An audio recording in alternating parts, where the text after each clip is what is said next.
اس store جیسے businesses کے بارے میں واشنگٹن کے سابقہ میئر میرین بیری نے حال ہی میں کہا تھا کہ انہیں بند ہو جانا چاہیے۔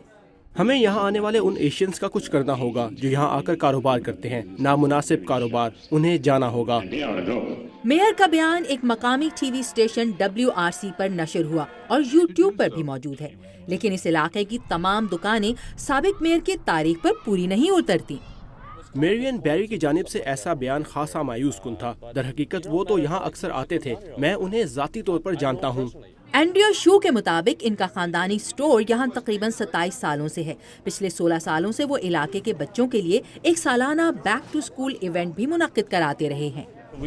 ہم صرف لنچ ہی نہیں بلکہ عمر کے مطابق اسکول کی ضروری اشیاء سے بھرا ہوا ایک بیگ بھی بچوں کو دیتے ہیں۔ دوسرے ایشیائی کاروباری مالکان بھی یہاں کی اکثریتی سیاہ فام کمیونٹی سے اچھے تعلقات بڑھا رہی ہیں۔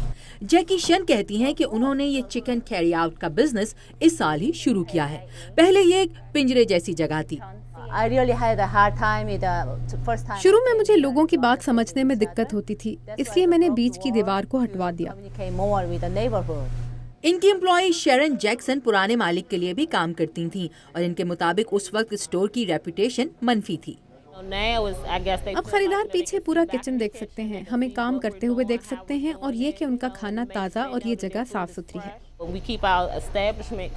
علاقے کی رہائشی سنڈی بورنیٹ کے مطابق کچھ مالکان تو خوش اخلاق ہیں لیکن دوسرے بد اخلاق۔ یہ اسٹور والا خاصا بدتمیز ہے، اسے بات کرنے کا سلیقہ نہیں آتا۔ رونلڈ بیکر کہتے ہیں کہ ایک عرصے سے انہیں یہاں خاصی ناخوشگوار باتیں سننے کو بھی ملی ہیں، جیسے خریدو اور دفع ہو جاؤ، کیا چاہیے، ہمارے پاس کھلا نہیں۔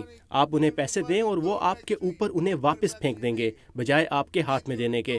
ولیم پارکرز کہتے ہیں کہ اسٹور مالکان اور علاقے کے رہائشیوں کی آپس میں بن سکتی ہے۔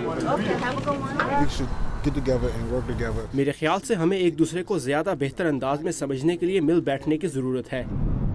ماریام دیالو کے ساتھ عائشہ خالد، اردو VOA۔